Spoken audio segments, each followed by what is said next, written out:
লাষ্টৰ পৰা আমাৰ এই পংকজ মহন্ত আচাৰ্যই যোগাসন দেওবাৰে কৰায় মই তাৰ পৰা যোগাসন শিকিছিলোঁ। তাৰপিছত সেইজন এজন গুৰু আছিল আৰু এজন গুৰু আছিল বেদ মহন্ত আচাৰ্য, তেওঁৰ পৰা মই অনুপ্ৰাণিত হৈছিলোঁ। এতিয়া নেপালত মানে ভাৰতীয় প্ৰতিনিধিত্ব কৰিছিলে ন? অঁ, কিমানজন আছিলে তোমালোক? মোৰ লগত 6জন আছিল, 6খন দেশ আছিল। 6খন দেশ। অঁ, তোমাৰ ফাইনেল কাৰ লগত হৈছিলে? ফাইনেল মানে 6খন দেশৰ লগতে হৈছে। 6খন দেশক মই বেছ কৰিছিলোঁ আৰু পালোঁ। কোন কোন দেশ আছে? নেপাল আছিল, ইণ্ডিয়া, তাৰপিছত থাইলেণ্ড, ভিয়েটনাম।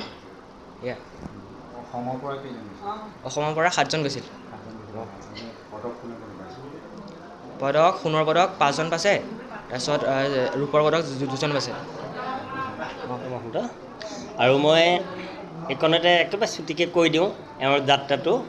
আচলতে তেওঁ নিকেতনত পঢ়ে আৰু আমাৰ বিদ্যাভাৰতীৰ যিবোৰ বিদ্যালয়, আনহাতে কেন্দ্ৰীয় বিদ্যালয় আৰু বিবেকানন্দ কেন্দ্ৰৰ বিদ্যালয়, এইখিনি সম্পূৰ্ণ সৰ্বভাৰতীয় পৰ্যায় আৰু ছাত্ৰ ছাত্ৰীক বাহিৰলৈকে উলিয়াই লৈ যাব পৰা এটা ব্যৱস্থা। তেওঁ প্ৰথমতে নিকেতনৰ পৰা আৰম্ভ কৰি পেলাই যেতিয়া ৰাষ্ট্ৰীয় পৰ্যায়ত গ'ল্ড মেডেল পালে নিকেতনৰ ফালৰ পৰা, তেতিয়া মোকো নিমন্ত্ৰণ জনাইছিলে। তাৰপাছত ৰাষ্ট্ৰীয় ক্ৰীড়াত যাতে স্কুল গেমছত ভাল পাৰফৰ্মেঞ্চ আহে, যিখিনি ড্ৰবেক আছিলে সেইখিনি সম্পূৰ্ণ কৰি দিবলৈ। মই আচলতে আগতে কেইবাবাৰো যোগ চামৰাত টাইটল পাইছিলোঁ আৰু বিচাৰক হিচাপেও থাকোঁ ৰাষ্ট্ৰীয় পৰ্যায়ত, ৰাজ্যিক পৰ্যায়ত।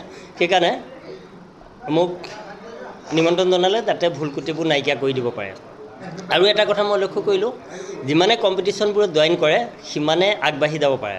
সেইকাৰণে তাৰ লগে লগে মই আৰু যিখিনি অসম যোগ সন্থা, যোগাসন ক্ৰীড়া সন্থাৰ যোগেদিও যাতে যাব পাৰে, অকল এটা কম্পিটিশ্যনৰ যোগেদি গ'লে পাৰফৰ্মেঞ্চতকৈও আৰু 2-3টা অৰ্গেনাইজত যদি জইন হৈ বাহিৰৰ কম্পিটিশ্যনো কৰে তেতিয়া যথেষ্ট আগবাঢ়ি যাব পাৰে।